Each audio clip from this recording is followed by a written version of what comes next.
"Don't take another step." The words weren't shouted. They were spoken with quiet authority, the kind that didn't ask twice. Heads turned, some too late. Two men were already on the ground. The woman standing between them and Alexander Robertson wore a crisp Maid's uniform. Her name wasn't on the obituary program. No one noticed her during the service. No one thought to ask who she was. Now they couldn't look away. A mourner gasped.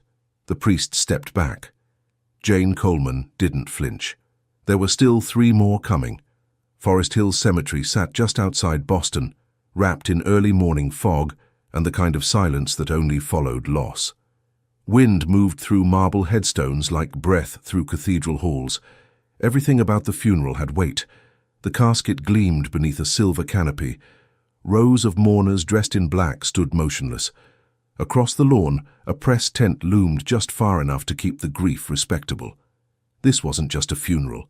It was a performance. At the front, Alexander Robertson stood alone. His wife's death had become a national headline 2 days ago. Humanitarian, philanthropist, wife of tech billionaire. Her face had been on every news channel, but Alexander wasn't thinking about the cameras. He didn't cry, didn't speak, didn't blink as the casket was lowered into the ground. His hands remained at his sides, one gloved, one bare. People whispered that he'd lost more than a wife, that he'd lost the only person who ever softened him, and just behind the last row of chairs, standing near the catering staff, was Jane Coleman.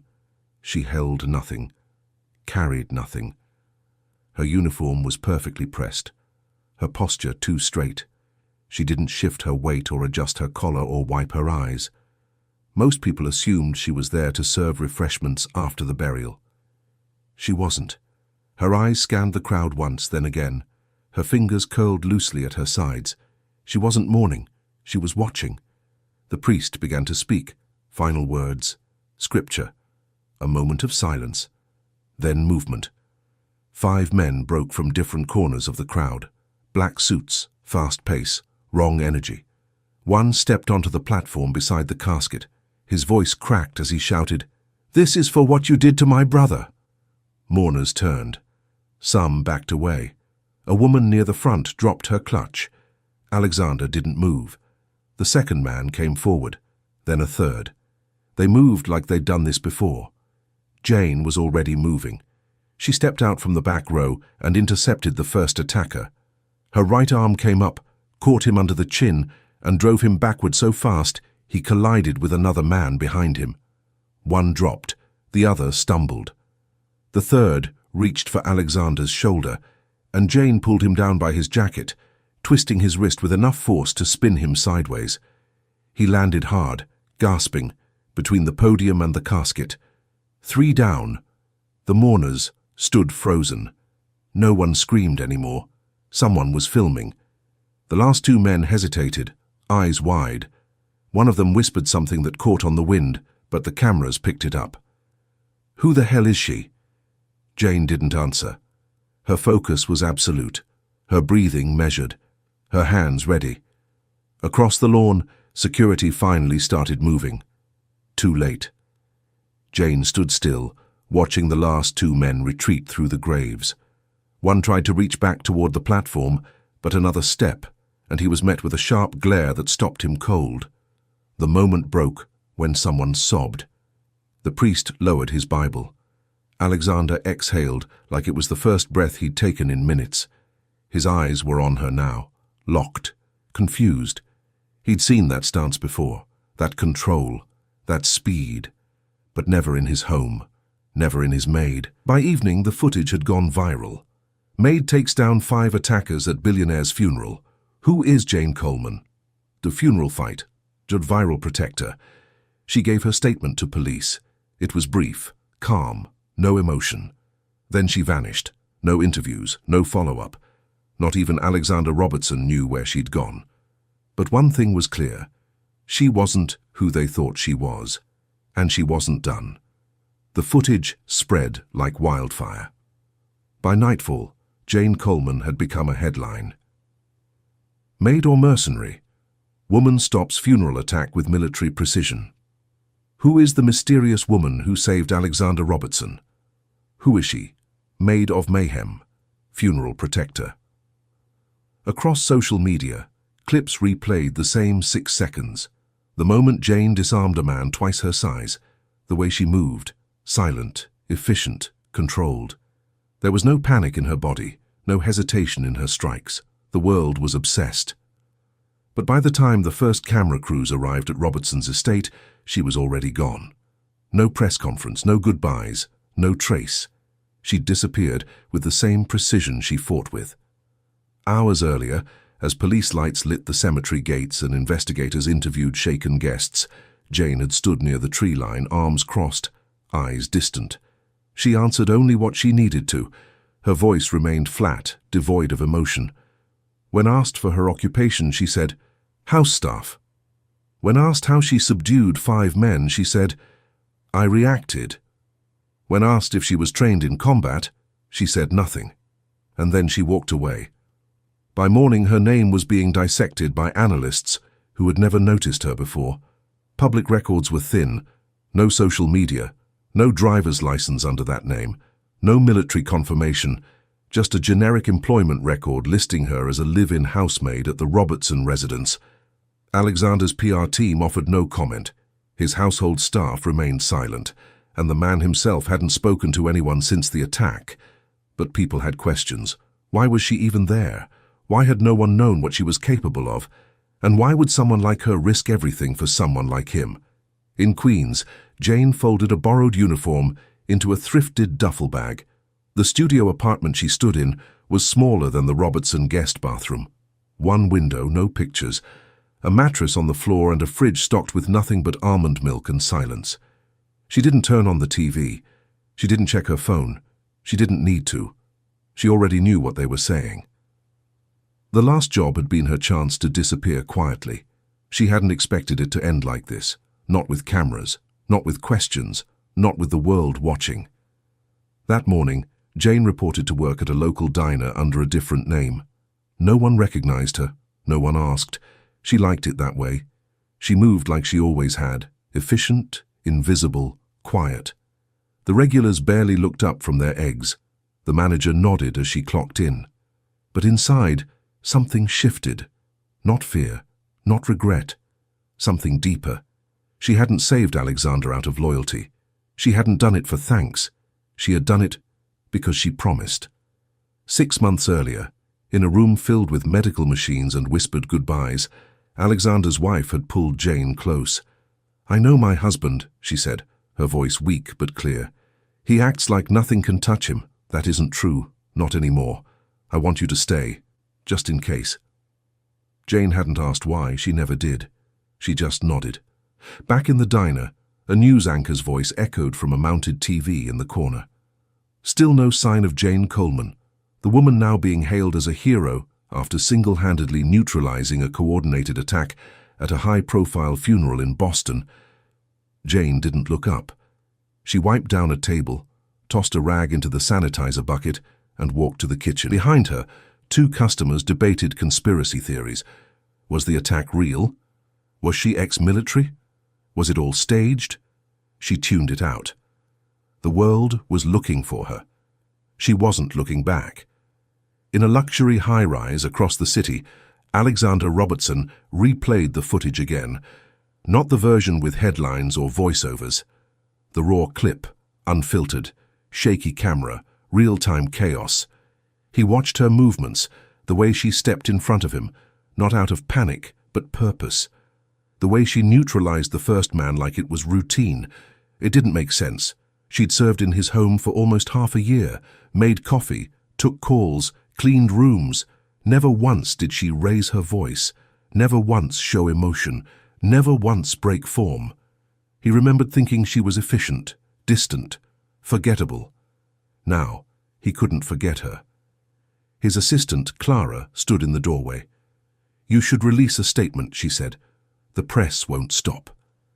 "She didn't do it for attention," Alexander replied, still staring at the screen.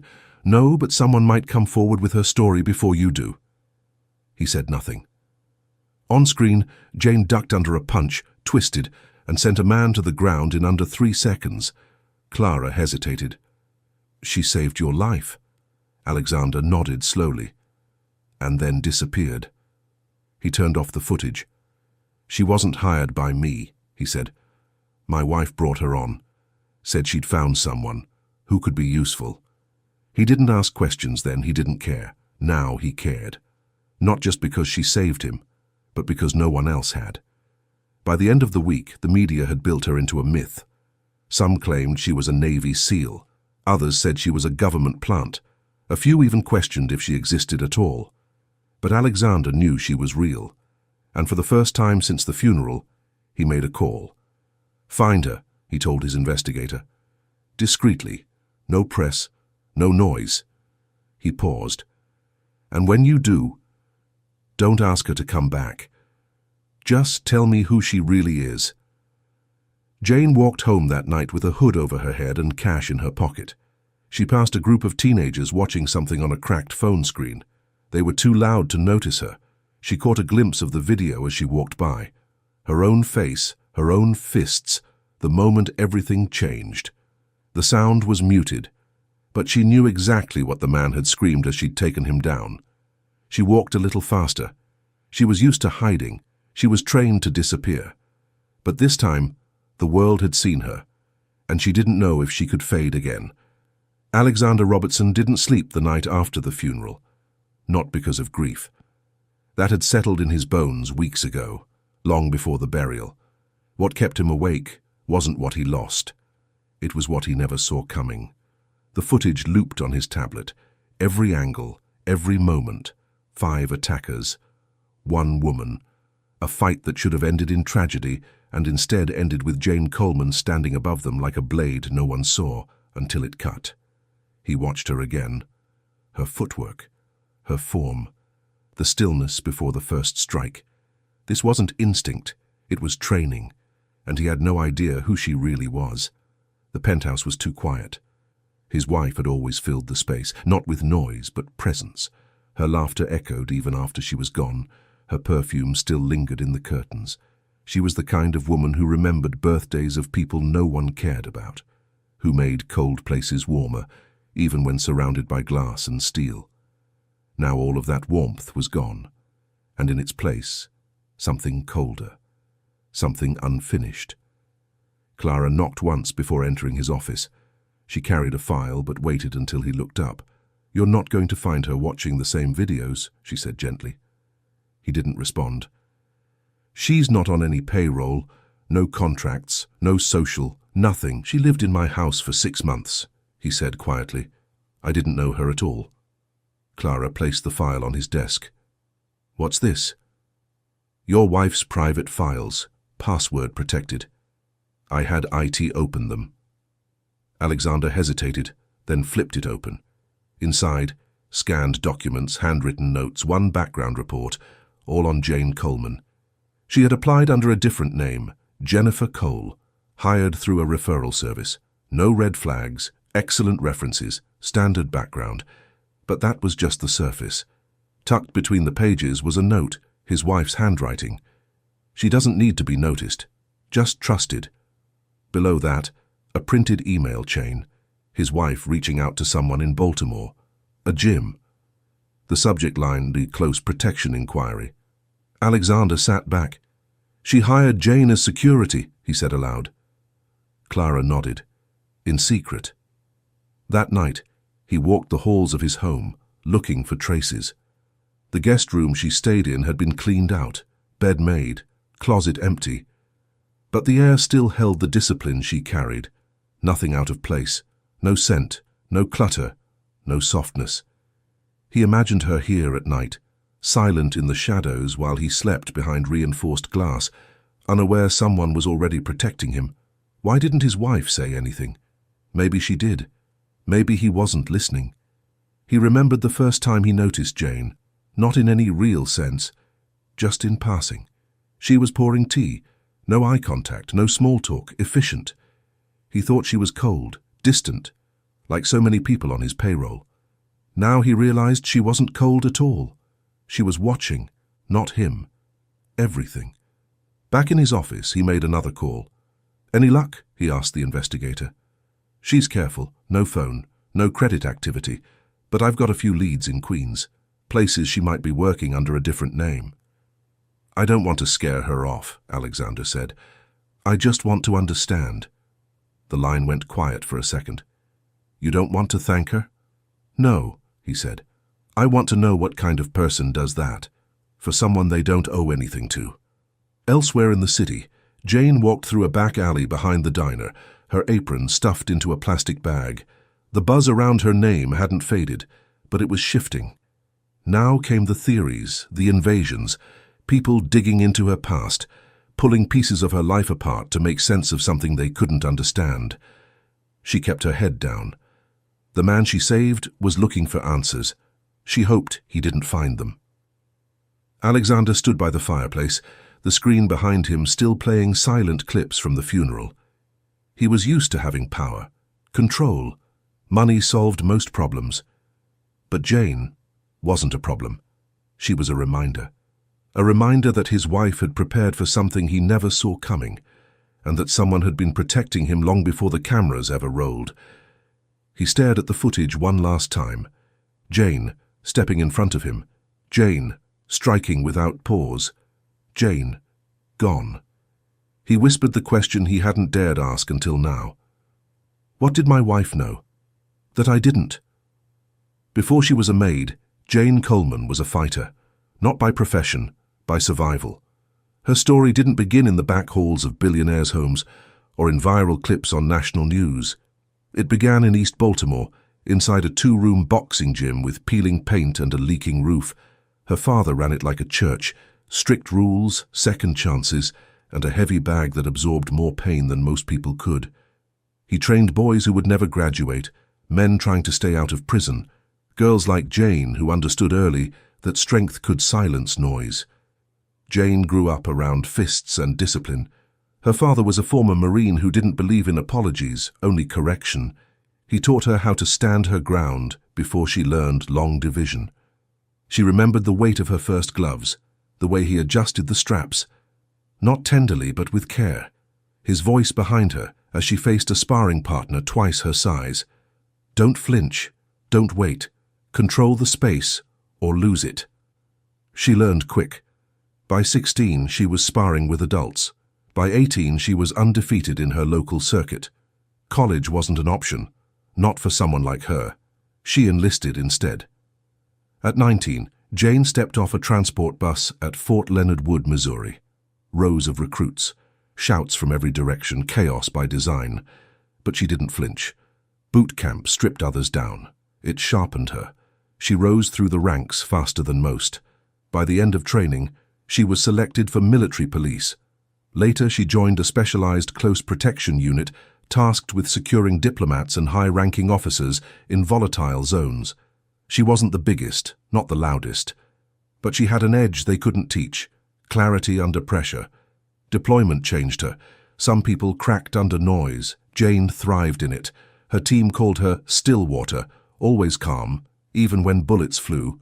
She read rooms like blueprints, anticipated threats before they arrived, knew when to strike and when to vanish. But it wasn't war that ended her career. It was one decision. Kandahar Province, 2016.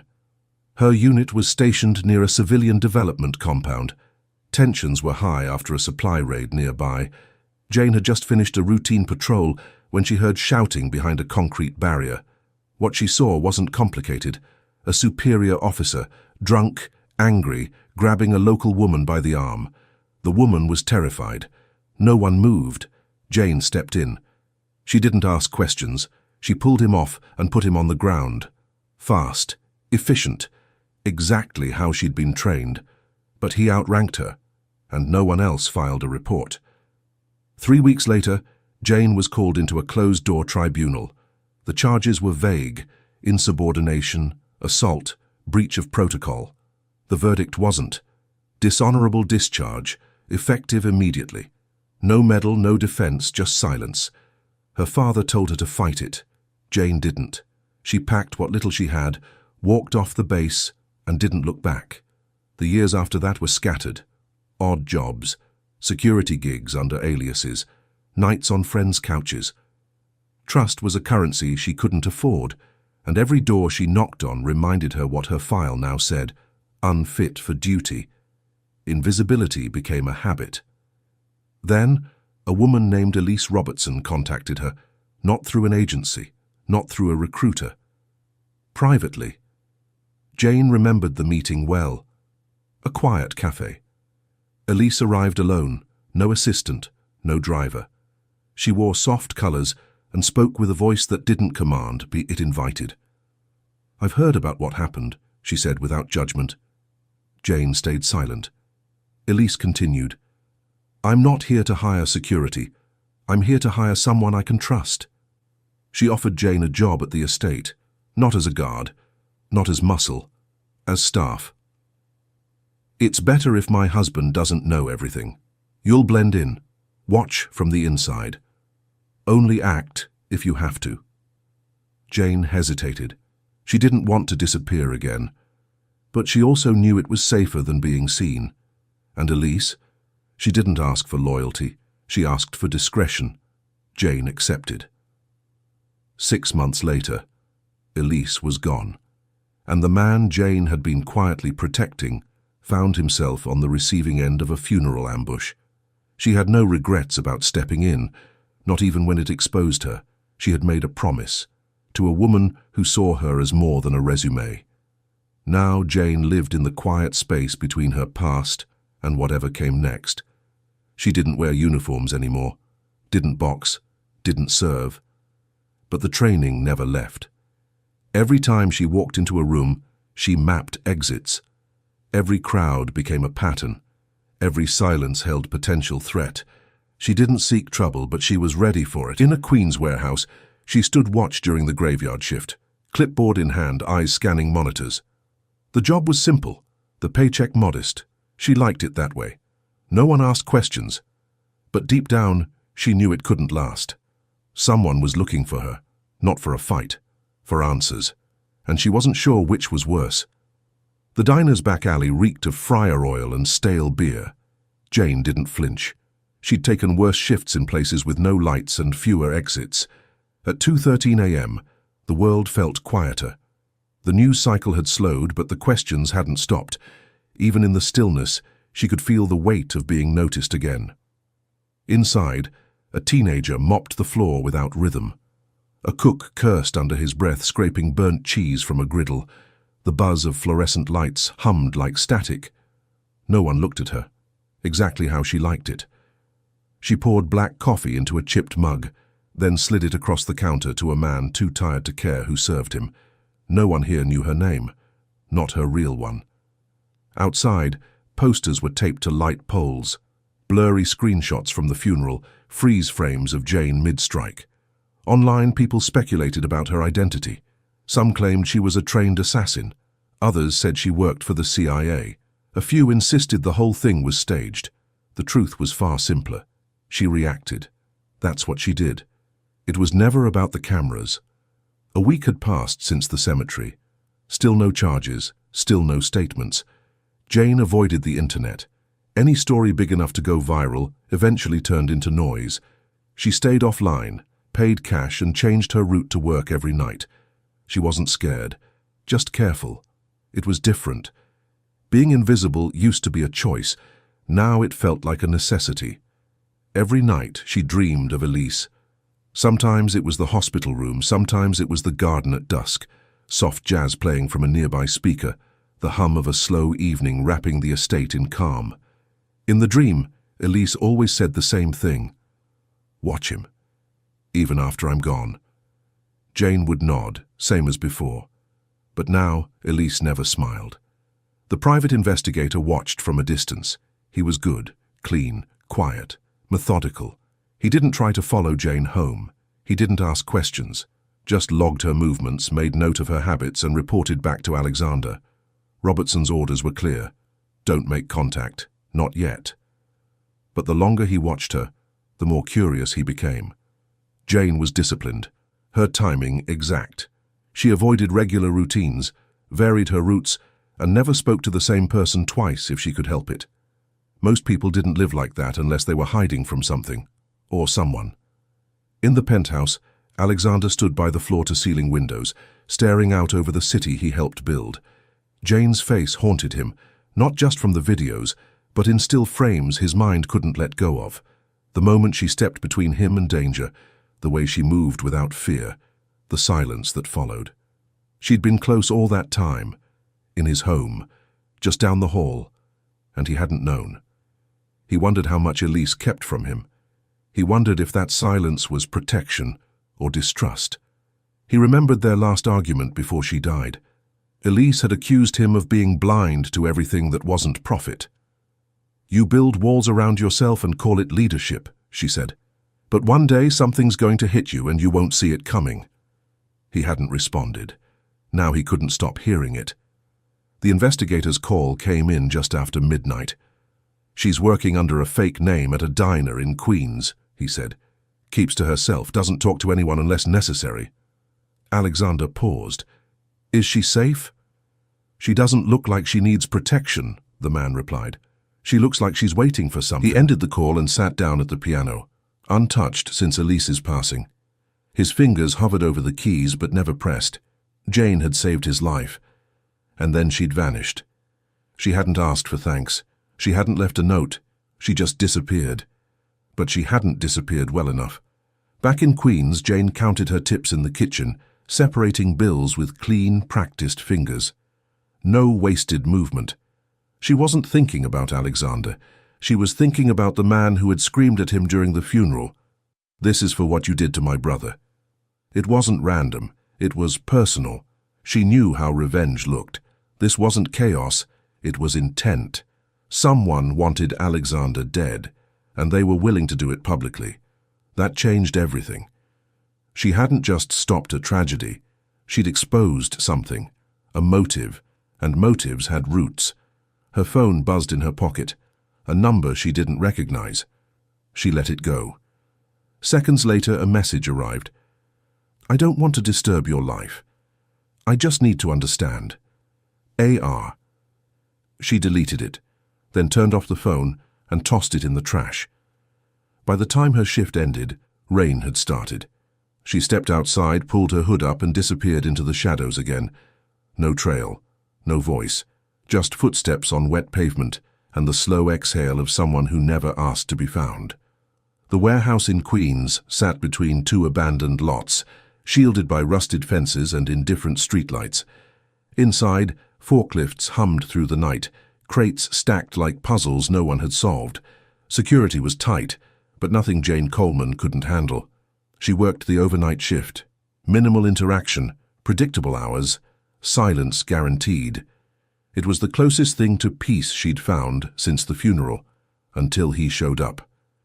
Alexander Robertson stood at the edge of the loading bay, dressed in black, coat collar turned up against the wind. He looked out of place, too polished, too deliberate. Jane saw him before the others did. She didn't panic. She didn't run. She finished her round, logged her report and walked to the far exit. He followed. Outside, the air was cold and wet. Rain lingered on metal surfaces, catching reflections of flickering lights. Jane turned. "You shouldn't be here. I didn't come to cause trouble. You came anyway." He studied her face. The same quiet fire he'd seen at the cemetery still lived behind her eyes. She wasn't surprised. She was assessing, measuring risk. "I needed to see you," he said. She raised an eyebrow. "Why?" "You're alive. That should be enough." A truck roared past on the overpass above them. The silence that followed was thick. Alexander stepped forward slowly. "You saved my life." Jane didn't respond. "I didn't ask you to," he added. "I didn't ask for thanks." "Then why did you do it?" Jane leaned against the wall, arms crossed. "Your wife asked me to keep you safe." "I did." "That's it? That's all it needed to be?" He hesitated. The man who commanded boardrooms, who negotiated billion-dollar acquisitions with a glance, suddenly unsure of his footing. "I don't know who you are," he admitted. "You were never supposed to." "I want to understand." Jane looked at him then, really looked, not as a boss, not as a man in need, just someone reaching beyond his comfort for something real. Understanding doesn't undo what led us here, she said. It doesn't fix what broke. He exhaled. Let me try. She pushed off the wall and walked past him. For a moment, it looked like she was leaving. Then she stopped. I don't need money, she said. I don't need a job. I don't need you to feel better about what happened. He nodded, waiting. I want one thing. Name it. Tell me the truth. Alexander blinked. About what? She turned back to face him. The man at the funeral. He said you ruined his brother's life. What did he mean? For the first time since arriving, Alexander looked away. I knew the name, he said quietly. One of my former employees. He took the fall for a data breach. We settled it privately. Was he guilty? Partially, but not alone. Jane's voice was steady. And? I could have cleared his name. I didn't. It was easier to let him take the hit. Jane nodded once. And his brother came to bury you instead of him. A long pause stretched between them. I didn't think anyone would go that far, Alexander said. That's your problem, Jane replied. You never think beyond your circle. You think I deserve to die? No, she said calmly. But I think you needed to see what your silence costs. Another truck passed above. Neither of them moved. Alexander stepped closer, more careful now. Let me offer something different, not as a transaction, as a step forward. Jane watched him, guarded. A role, not behind me, beside me, head of security at Nova Nexus, build your own team, no secrets. She didn't answer right away. You'd have full authority, full trust. Jane studied him. I'm not here to fix your image. I don't want that. You're trying to rewrite the past. No, he said. I'm trying to do better in the future.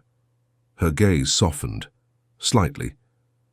You can't fix what you let rot, she said, but you can stop pretending it wasn't yours to clean up. I'm not pretending anymore. The warehouse door creaked open behind them. Jane looked at the horizon. A grey light crept along the edge of the skyline. I'll think about it. Fair. She started walking toward the road. Jane? She turned halfway. If you ever need saving again, she said, call someone else. Then she disappeared into the morning fog, leaving Alexander alone in the silence she'd mastered. Jane arrived at the Nova Nexus tower before sunrise. No escort, no announcement. She wore black, simple blazer, dark slacks, clean lines, no badge, no weapon, just presence. The lobby buzzed with early staff. Some stared. Most looked away. Rumors moved faster than truth, and hers traveled without needing a name. She took the elevator to the top floor without speaking to anyone. By the time she stepped into the executive suite, Alexander Robertson was already waiting. He didn't speak right away, just watched her walk across the room, measured, unreadable. She didn't sit. Why now? He asked. Because waiting never changed anything, Jane replied. He nodded toward the desk behind him. A folder rested on top, thick, unlabeled. Everything I could find on the man from the funeral, he said. His name was Eric Dalton, brother of Marcus Dalton, former cybersecurity engineer at our West Coast office. Jane opened the folder, photos, emails, a resignation letter that read more like a confession.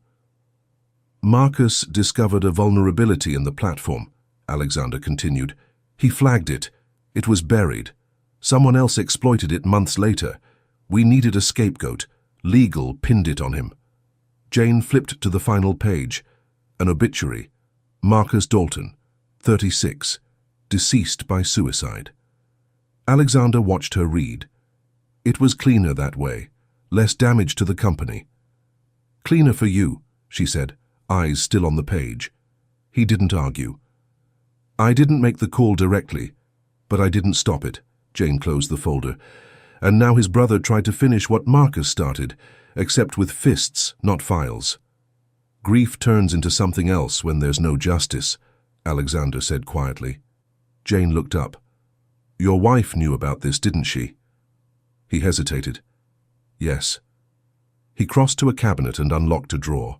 From it he pulled a small envelope, yellowed at the edges, sealed with handwriting Jane recognized instantly. To be opened only if Alexander is alive and I'm not. ER. He handed it over. Jane didn't take it right away. She left this for you, she said. You sure you want me to read it? She left it for us. Jane broke the seal. Inside was a single note. Alex, if you're reading this, I hope you finally understand the cost of silence. I didn't bring Jane into our lives because I feared death. I brought her because I feared what would happen if no one ever stood up to you. If she's still here, it means she chose to protect you. I hope you finally learn how to protect something back. Elise Jane folded the paper slowly. Alexander said nothing. Outside the window, the city stirred to life. Lights clicked on in towers. Cabs drifted into traffic. The hum of normalcy crept back in. Inside, something shifted. Not forgiveness, not closure, but understanding. Jane turned to the window, arms crossed. You want me as head of security? Yes. Then I need full access. Internal systems, employee records, threat intel, no red tape. Agreed. I build my own team. Done. I answer only to truth, not optics. Alexander nodded once. Understood. She looked at him. The man who once didn't notice her in his own home now standing eye to eye with someone he couldn't control.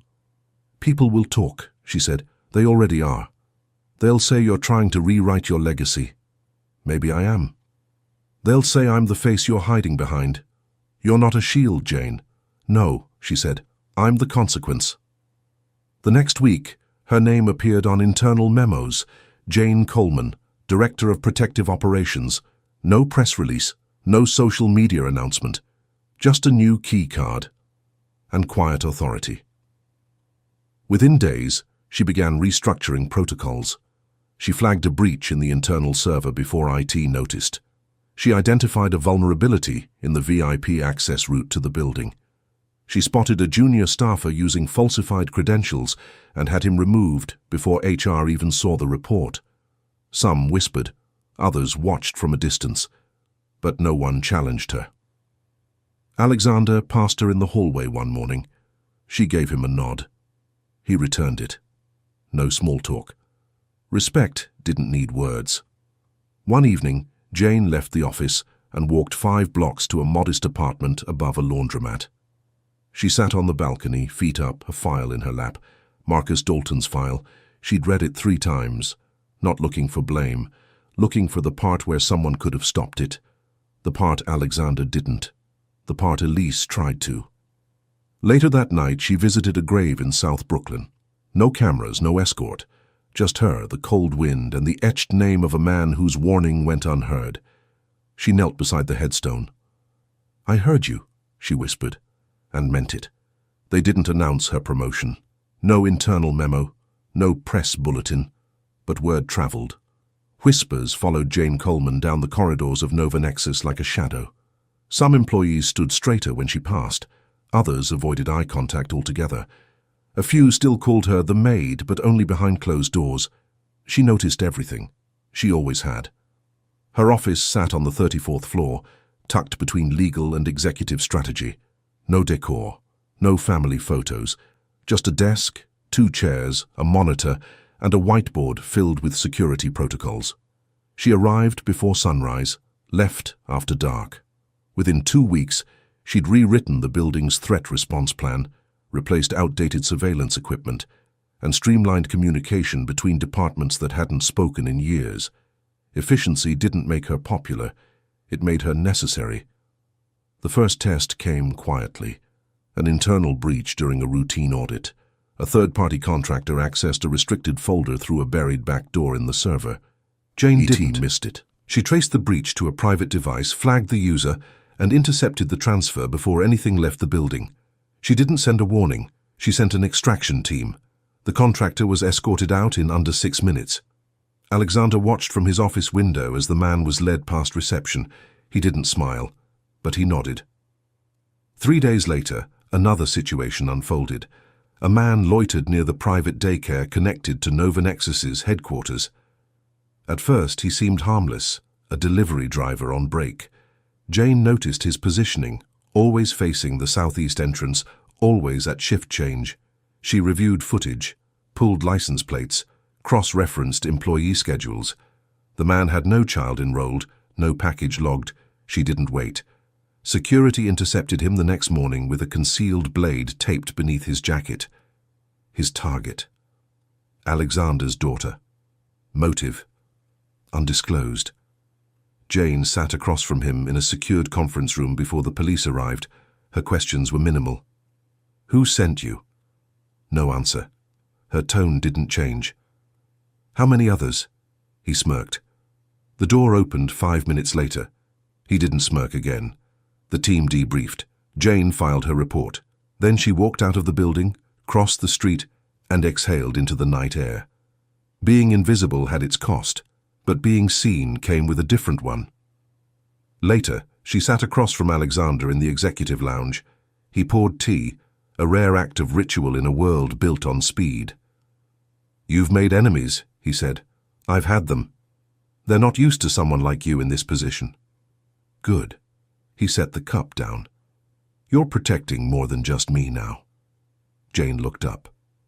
That was always the job. Around the company, the culture began to shift. Departments once shielded by status now submitted to full security audits. Executives found their private logins revoked unless necessary.